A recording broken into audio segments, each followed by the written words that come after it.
Hello, and welcome back to Her Poison Pen. Today, on this beautiful full moon, we have a special treat in store for you today. We are going to be meeting with author Theresa Derwin, and she has written an incredible novella. Let me read you her bio. Theresa Derwin is a bi-disabled female author of urban fantasy, paranormal romance, and horror. Her work has appeared in Below the Stairs and Bridget's Gate Press, Were Tales, and Crystal Lake Publishing. Derwin has been published in 4 collections and has edited several anthologies. Her newest novella, God's Vengeance, is a dark dystopian thriller about disease, survival, rebellion, and the terrifying cost of hope in a dying world. Please join me in welcoming Theresa Derwin.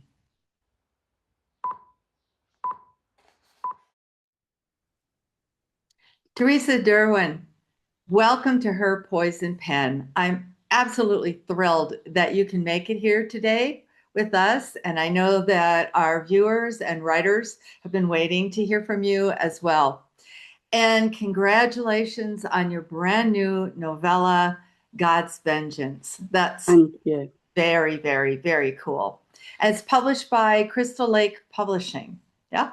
Yeah, Yeah. Great, great house. they So, are. yeah, they're wonderful, huh? In this episode of Her Poison Pen, we're going to be discussing how female characters respond to trauma and devastation, and how presenting these characters from the female gaze differs from presenting them through the male gaze. And I found that your novella, God's Vengeance, handles this topic so skillfully. So, Thank you. yeah, sure. It was just great. So, to begin with, could you please tell our writers and our viewers a little bit about your book? What's the story, and who are the primary characters?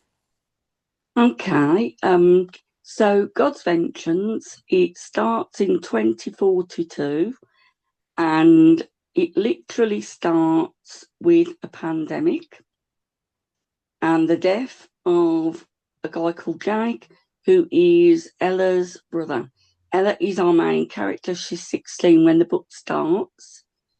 And after various bits of running and things like that, she ends up incarcerated in the Reed Institute, which is run by Dr. Blanchard. And it's a little bit of a baby farm. I hate to use the phrase, but it's a dystopic baby farm in which a number of young adults are incarcerated. And that's where we meet the crux of our characters. And there are a number of female characters that are in there. We've got young Nalini, who's about 13 years old. She's sort of traumatized by the whole thing. We've got Ella herself, who is 16 still at this point. We've got Emily and Charlie, a female couple within the Institute. We've got Jolie, who comes in at one point. She's our trans female character. I mention it because it's important to the core of the story and some of the fundraising I'm doing around the book. And we have a couple of male characters. Javid is our main kind of fun guy, but also he has his mental health issues. So it's basically how they face the challenges of the Institute as the world is dying around them and they're trapped, being forced into this breeding program.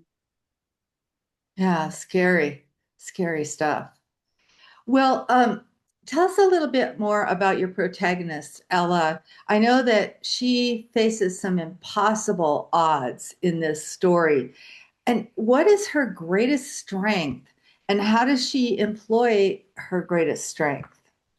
She's pretty multidimensional, isn't she? Yeah, I think it's a resilience. If, without spoiling, there is a promise that she makes to a character early in her life that comes into play at the beginning of the book, and it's there's multitudes of strength in female characters. We have characters like Merrick from the Chicagoland Vampires by Chloe Neal. She's literally a kick-ass, leather, sword-wielding vampire who fights, but also great sense of humour, great at politics.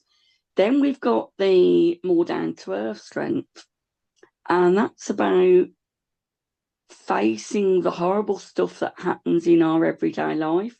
Mm-hmm. You've got mothers who have to raise a family on their own whilst working, while dealing with prejudice. You've got female characters who deal with other types of prejudice. You've got the kind of professional woman who has to deal with the snark and jealousy. And in real life, those are different kinds of strengths and types of resilience that are demonstrated by lots of women. And Ella is more that type of strong. She's not fighting the battle at the front, and she herself gets an education in what it means to be strong by the other women within the book. Mm-hmm. And she slowly sees that she can't accept some of the actions that are happening, but really what she goes through, a lot of it, apart from grief, which there's a lot of that in the book, and the mental health issues, it's medical trauma. That's a big part of the book, and that is actually how she faces it. In a way, she kind of dissociates in some of the scenes, because there's a particular chapter in which she's going through a procedure which is similar to a smear test, basically, which most women will have experienced. And she's a virgin at this point. She's inexperienced, and she just looks at the ceiling at the pretty pictures that have been painted up there, which are kind of like a disjointing from what the facility is actually for. So she does lock herself away in a while, but she locks her emotions away so she can cope. And unfortunately, that is how a lot of us have learned to cope to start with. It's true. Yeah, it's true. Yeah, that reminds me of so many gynecologists' office. They'll have the little things on the ceiling, the clouds and the little birds, stuff like that. And yeah. Yeah. So that a lot of it is intentional to discuss what it means to be a woman, whether she be trans, whether she be female by birth, whether she be non-binary or they are non-binary. I wanted to kind of gather all of those experiences into that book. Yeah, big job, big task. Well, one of the tropes that it's pretty common in dark fiction is this damsel in distress, where you have the weak, fluffy little thing that can't take care of it herself or anyone else, and she has to be rescued by a big, strong man. And then the other trope is that we have the opposite of that, where you've got like the female warrior, who's just like 100% warrior. So how do you go about sort of balancing that? How can you give your female character strength and agency and yet allow her natural vulnerabilities as well? That one is a difficult one, because I was raised in that period of the kick-ass warrior woman. And at that point, I was like, yay, this is amazing. But then it became like every female character in any genre book was with a gun, with a whip, with a sword, Sure. Then the damsel in distress. I kind of like, I don't know if you know the book that became a Netflix film, Damsel, in which the girl is married off to a prince and she's thrown down into a cave in which there is a dragon. And it turns the whole thing on its head about what the damsel really is and the strength that this girl has. And it's kind of what I've done with it is I've actually used a lot of the women in my life, aunts by blood and aunts by community. I didn't have a mum, so that was tricky to get into the mother's head because I've never had that experience. But I've got a lot of aunties, or had a lot of aunties, and the kind of it's difficult to balance because what you have to do. I mean, I started by giving Ella the ultimate test, kind of a pseudo save the cat scene, and I can't tell you what it is, in which she shows true strength. And I wanted that at the beginning to say when she falls emotionally and strength wise after that first chapter, you need to understand that's a blip. It's a lot for her to deal with what happens being shoved in this facility. So you have to kind of, it's like peaks and troughs. We're not all strong all of the time. We're complex individuals. And it's in the friendships that she forms that you get to learn more about her and what her strengths are. And I think with her, she's raised by a single mother, again, based more on my aunties. And it's that she becomes this kind of focal point for people to go and tap on a door to sort of let their trauma out, and she listens. And she gives them a safe space, and that's the kind of strength. I mean, granted, when we get to the end, she shows a lot more of the engineer strength and something she thinks at the very end. We think, whoa, she's gone through a change, because she doesn't say this thing out loud, but we hear from her point of view what she wants to happen to a particular character, and it's not nice. But we're all real people. We've all done not bad things, but we've all done things that perhaps we regret in our life. And to make a character real, to make her stronger, you have to show that point before she gains that strength, I think. So that's what I've tried to do with Ella. You have done a beautiful job of doing that. Thank you. Very impressive. And her arc is clear and it is a powerful arc. So I really appreciate that. I know that you wrote this novel over a very long period, or novella over a very long period of time, and that you went through some challenges in your own life during that time frame. So you've touched a little bit on this in your last answer, but how much of your own personal challenges informed the writing of this novella? Right. Well, if you're talking content versus actual progression of the novel, we've got two kind of challenges here. The one was the fact that I got ill in the early 2000s. I'd had health problems anyway, ironically gynecological in nature, which is why I had that scene with the gynecological exam and how demeaning it was for Ella. And the whole deal with medical professionals trying to say, no, you can't have surgery for this yet because you might want a baby. They were talking to me as a 35-year-old woman at that point.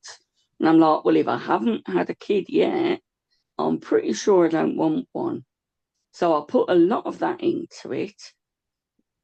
And it's So a lot of the medical, I mean, it's medical trauma, let's face it, that I'm writing about, as well as the right to choose, the right to be who you want to be, the right to make the own choice with your body about the things that you want to do. Unfortunately, the pandemic I created sort of happened in the middle of writing it. So I messaged Joe and I said that I think we need to hold fire a bit, and I think we need to not kill off character A, because I think people can't cope with that now. He was like, completely agree. And during the writing of it, again, because of my physical challenges, every sort of 6 months, I'd get on my computer, dear Joe, I am really sorry I've had another blip and it's going to take me a bit longer. And in the end, it just said, send it in when it's done. And that took 10 years. And what's scary, and I don't mind admitting it, I've admitted it in other interviews, is I feel a bit like Mystic Meg. If you're from Britain, she was this faux psychic who did a psychic column every day in the newspaper predicting your outcome. And, they were very wishy-washy. But a lot of what I predicted when I planned out the book has unfortunately come to pass. Wow. And it is about the political landscape at the moment in Britain, in the USA. Women and trans and bi people like myself and people on all of the queer spectrum are facing the loss of their rights, the loss of body autonomy. And I had to pause at various points because I remember when Trump first won the election, November 2012, possibly. And I remember crying, and my dad was like, well, what's that got to do with you? That's in America. And I said, I see a different world, Dad. I can see the way things are going. And that's what happened. I entered the short story competition 2014, came fourth or fifth, and Joe and a bunch of jurors said, we think you've got more here. This isn't just a short story. So they helped me map out a little bit of what I wanted from the book. But a lot of it was inspired by what I could potentially see happening to the rights of others. And it was actually in 2023, Roe versus Wade was overturned. And I said to Joe, right, I'm knuckling down because I'd had a break during the pandemic. And I'm finishing it. I don't know what it will be like, but I'm going to need your help getting it into shape. So I got people on board. I had a world building expert who actually writes guides for gaming and things like that to come on board to help me with the world. That's Angeline Trevina.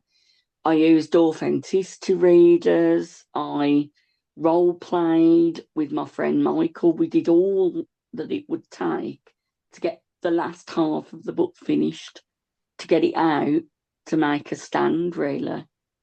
So the challenges through it were very much emotional.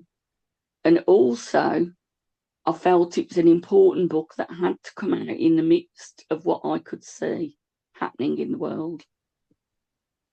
So it's like a dual challenge going on there. Yeah. Yeah. I'm pretty impressed with the way that you were able to see that so far out. I think that I know that a lot of my friends, I'm originally from the States, that it was 2016 when we just went, wow, because really nobody believed that election would go the way that it did. And nobody thought that it would have the ramifications that it did. And today, I mean, I am blown away every single day, not to get too political, but every single day I am blown away at how our world is just becoming traumatized across the board. Yeah. I mean, I would like to think and say, this too shall pass, in a good old quote.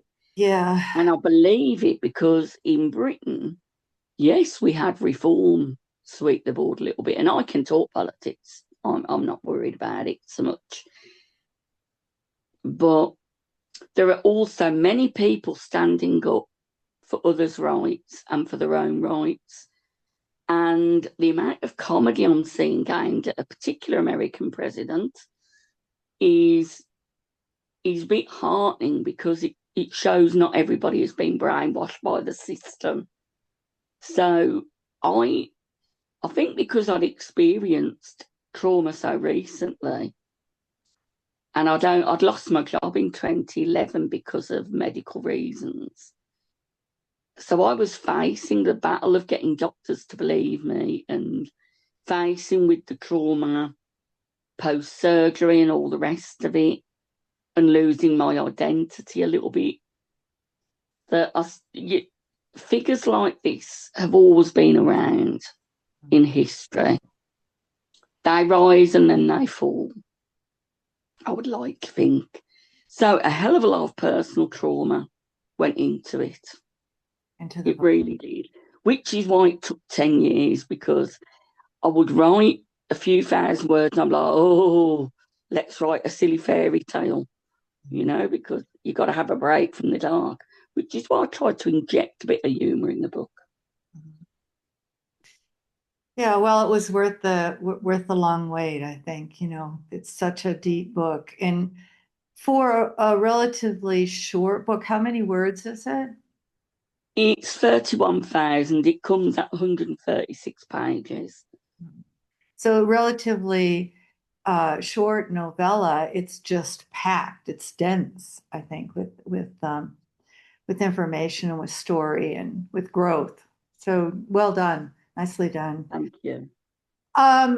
Little bit of you've kind of touched on this again, but what sorts of advice can you give our writers? Most of my viewers are female writers who want to write dark fiction about powerful but flawed women. What advice can you give them in terms of trying to capture those characters? I mean, partly, as I've already mentioned, it's the people you know in real life.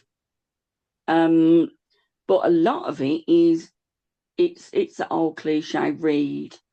And it is read the people who are making a difference out there. I would cite Gwendolyn Kist. I would cite Lee Murray. From poetry, Linda D. Addison, and so many out there. Eugene Bacon from the science fiction fantasy side. There are so many good writers out there. I would say talk to people. You've got to use, if you're writing anything that is not your own experience, if you're writing a Black person, a person of colour, a queer person, you're not queer. I actually had help from a bi autistic woman to look at, even though I'm bi, to look at the spectrum for me. Try and use those own voices out there to help guide you. And also, it's look at the news, look at what's happening out there, and you will often find kind of inspiration in the strangest stories. I've got a friend who reads Fortune, or God, I can't remember what it's called, the one with all the weird news and the weird science. It's one of these magazines, and it will. I remember, funny enough, Is it it was about in 20. Britain? Sorry? Is it a British publication? It is, Okay. but it's one of these articles I read in 2012 about a disease, and I thought, ooh, I like the sound of that.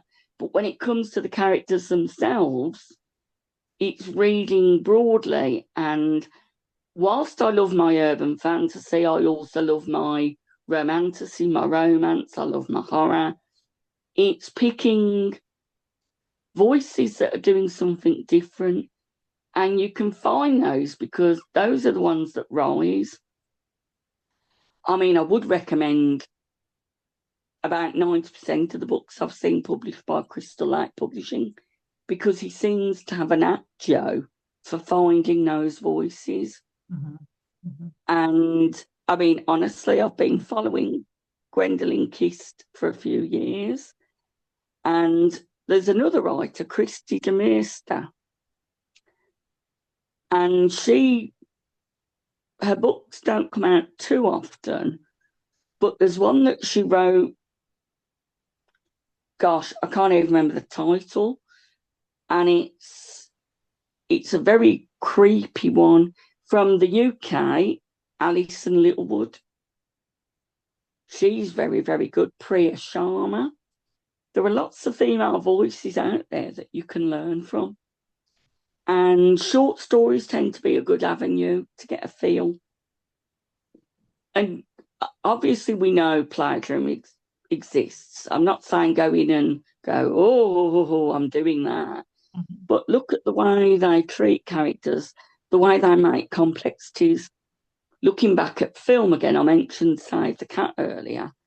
That's a technique that they use in Hollywood films that is actually very good in a story building block. And it's, let's say you've got a character who's a little bit dislikable, a little bit amoral, kind of the anti-hero.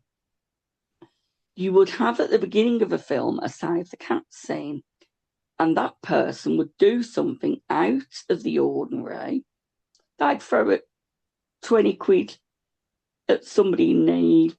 They would chat to a houseless person and get their story, or they would literally save the cat that's about to run into the road and hand it to a shelter.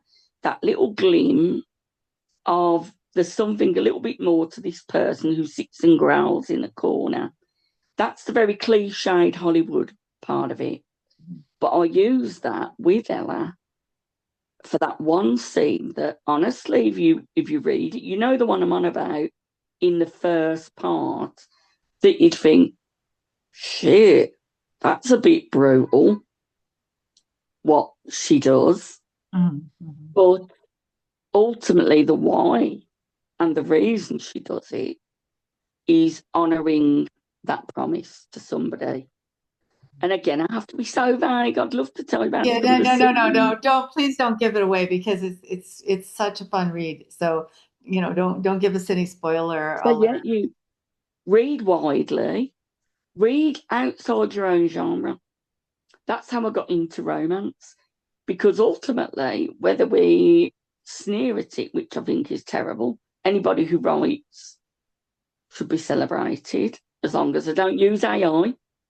So that taught me a lot about, there's a particular type of British romance. So it's very much about normal people. Sue Moorcroft, about the girl who doesn't have a family, gets a job at a local pub and finds another family through that avenue, through the bloke who's a bricklayer. These are normal, everyday people, because you can't just read the people who have magic powers, the people who have lots of money to understand the human equation.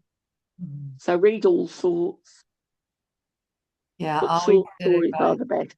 Yeah, read. Since I've been working with Crystal Lake, I almost want to call Joe sometimes and say, stop suggesting books because Oh, I'll terrible. never catch up. I will never ever catch up. I read all the time and I will never catch up. I mean, it's just, Yeah. between what I do for this channel and for my own work and what Joe wants me to read, and it's just like, and then you get a friend will go, oh my God, I just finished this book, you got to read this book, and it's like, I'm on Bookstagram all the time. It's lethal. it is. This, if I can bring the camera over, can you see that? Yes. A pile of books by my bedside.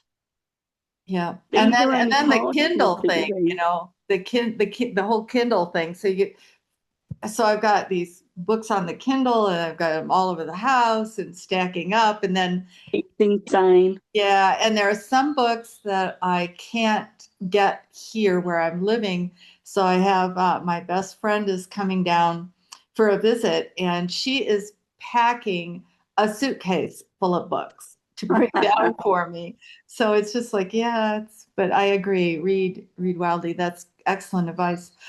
This has been amazing. It's just so nice to meet you in person. I've seen you on other interviews, of course, read your book, but is there anything else that you would like to share with our creators, our writers who are watching today? Right. First of all, those that don't know, and I have advertised it as widely as I can, 10% of the profits are going to Not a Phase in the UK, which is a trans charity. 10% is going to Planned Parenthood. So if you buy or read the book on Kindle Unlimited, you're supporting those causes. My second thing is, Jess, I believe you deserve a round of applause at the moment, because who is almost in Johnny Depp's fan club? Yeah, I don't know. Thank you for saying that. Right now, I'm in the top five, but I'm in the seventh position.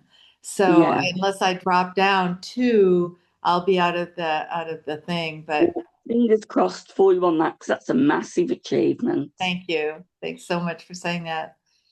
Yeah, I Oh, can appreciate I it. just pop in with one more thing? Absolutely. Or five more If you things. are a if you are a writer struggling with disabilities or anything like that, you can generally find me in Facebook DMs, or my email address, which Joe can generally find for you. But obviously, because of my disabilities, sometimes takes me a while to answer or to send something.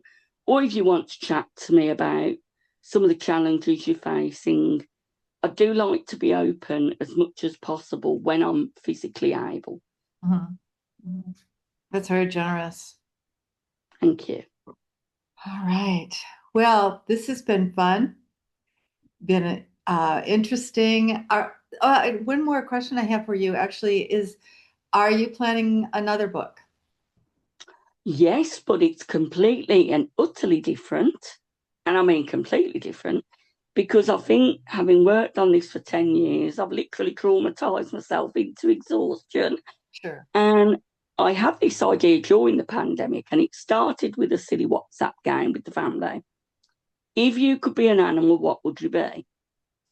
And I had this idea of what I'm calling provisionally Children of Bast. It's about a woman who works as an editor from home, copy editor, technical writer, and she hits the menopause and transforms into a fluffy white cat. She phones up her mum when she comes back to humanity and says, Mum, is there something you want to tell me? And Mum's like, well, I didn't want to tell you about your dad. So anyway, she's had to pack her bags. Off she goes to an academy in Vegas, hidden behind Excalibur, where she has to learn to be a cat shifter and becomes the kind of mother hen for these 21 to 25-year-olds who are just discovering their shifter forms. We've got there's a lot of little Easter eggs. We've got the rat pack in it and other things that happen. But I needed a bit of a break, and it's more of an urban fantasy midlife woman kind of book. It sounds like it's got a lot of humor in it as well. I need that after this one. Yeah, I get it. Well, thank you again so much. I really appreciate it. I'm looking forward to that fluffy white cat story. That's going to be fun. Don't take 10 years on that one because I Oh, just I can't won't. wait. Thank you. Thanks ever so much for chatting to me, All right. for inviting me. Thank you. Bye-bye. Bye. Wow, that was interesting.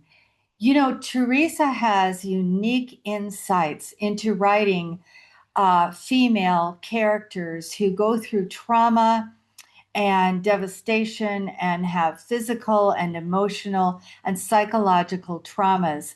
And she draws from her own experience and had some very great wisdom to share with us. I hope you enjoyed that interview as much as I did. And now what do? We go and put words on paper. And of course, we stay witchy.